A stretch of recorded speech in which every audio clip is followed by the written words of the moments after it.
मालती अपनी झोपड़ी के अंदर एक कोने में सिकुड़ कर बैठी हुई है। उसे बहुत ठंड लग रही है। कमरे में उसका पति रमेश, उसकी सास बिमला और उसकी एक नवजात बेटी भी है।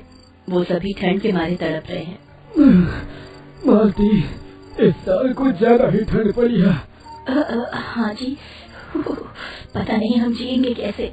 मालती की नवजात बेटी ठंड के मारे रो पड़ती है, लेकिन मालती के पास ऐसा कुछ भी नहीं है जिससे वो अपनी बेटी की ठंड दूर कर सके, क्योंकि वो लोग बहुत गरीब हैं। रमेश और मालती दोनों मजदूरी करते हैं। उन दोनों को ज्यादा पैसा भी नहीं मिलता, इसीलिए वो लोग एक झोपड़ी में रहते हैं और झोपड़ी में कुछ कुछ दिन बहुत बुरी तरीके से बीतते हैं। आज भी वैसा ही एक दिन है। इतने में बाहर पुलिस की गाड़ी घोषणा करते हुए जाती है। सुनो सुनो सब लोग, शहर में आज बर्फ की बारिश होने की संभावना है। सब लोग अपने अपने घर के अंदर घुस जाए, नहीं तो जान को खतरा हो सकता है। ये सुनने के बाद मालती घबरा जाती है। बर्फ? इस शहर में तो कभी बर्फ की बारिश नहीं हुई। ये सब हमारा ही किया धरा है बहू। हमारे पापों की वजह से ही ये सब हो रहा है। इस शहर में इससे पहले कभी बर्फ नहीं गिरी। इस वजह से सभी चिंता में पड़ गए। इतने में बहुत ज्यादा हवा चलने लगी। मौसम बिगड़ता चला गया और बर्फ की बारिश शुरू हो गई। ये लो, शुरू हो गई बर्फ की बारिश। अब ठंड और बढ़ेगी। चारों तरफ बर्फ गिरने लगी। रास्ते बर्फ से सफेद हो गए। मालती की झोपड़ी की छत पर बहुत बर्फ जमा हो गई थी और उसी की वजह से छत टूट पड़ी। मालती, बिमला और रमेश ने किसी तरह खुद को बर्फ में दब जाने से बचा लिया, लेकिन मालती की नवजात बेटी वहाँ बर्फ के नीचे दब गई। बेटी, मेरी बच्ची कहाँ है तू?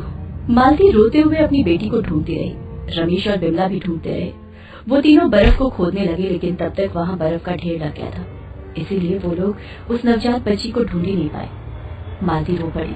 हाय मेरी बच्ची, मेरी बेटी, अब मैं क्या करूंगी तेरे बिना। उसी वक्त वहाँ से एक और पुलिस की गाड़ी गुजर रही थी। मालती दौड़कर उस गाड़ी के सामने चली गई। रुकिए साहब, रुकिए। पुलिस की गाड़ी रुक गई और उसमें से एक पुलिस वाला निकला। क्या है? हमारा रास्ता क्यों रोक लिया? मेरी बेटी बर्फ के अंदर दब गई है। हम उसे ढूंढ नहीं पा रहे। दया करके मेरी बेटी को ढूंढ दीजिए। कहाँ रहती है तू? रहती थी उस टूटी हुई झोपड़ी में। अच्छा, तो यहाँ गैर कानूनी तरीके से रहती थी? तब तो हम तेरी मदद नहीं कर सकते। अरे साहब, हम लोग गरीब हैं। कानून की समझ हमें कहाँ है। रहने के लिए थोड़ी जगह मिल जाए वही बहुत है। ज्यादा पटर पटर मत कर बुढ़िया, मैं अभी तुम लोगों को जेल में डाल सकता हूँ। भला चाहती है तो यहाँ से भाग जा, नहीं तो तुम तीनों भी बर्फ में दबकर मारे जाओगे। पुलिस की गाड़ी चली गई। मालती बहुत रोई, लेकिन सिर्फ रो के क्या फायदा। रमेश ने कहा, मालती, जो होना था वो हो गया, अब चलो यहाँ से। तीनों वहाँ से निकल पड़े और तेज बर्फ गिरने लगी। मालती अपनी बेटी के शोक में रोती रही। रमेश ने ठंड से कांपते हुए कहा, हम लोगों को तुरंत एक जगह ढूंढनी पड़ेगी, नहीं तो हम तीनों के तीनों मारे जाएंगे। रमेश ने बहुत ढूंढा, लेकिन उसे कुछ भी नहीं मिला। कुछ देर चलने के बाद उसने देखा कि रास्ते में एक बड़ा सा ट्रक खड़ा है। वो देखो, एक ट्रक है। चलो हम तीनों उसी के नीचे जाकर सोते हैं, कम से कम वहाँ बर्फ तो नहीं आएगा। तीनों उस ट्रक के नीचे जाकर सो जाते हैं। मालती अभी भी रो रही है। बिमला कहती है, बहू, ये शोक मनाने का समय नहीं है। अभी हम तीनों को जिंदा रहना है।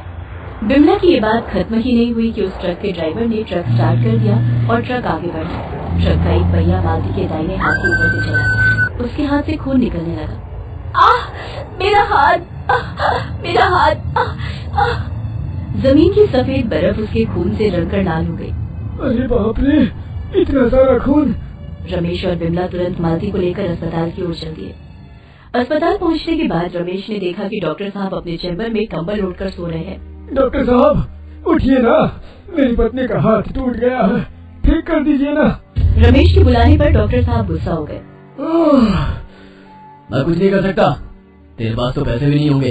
चल जा यहाँ से और मुझे सोने दे।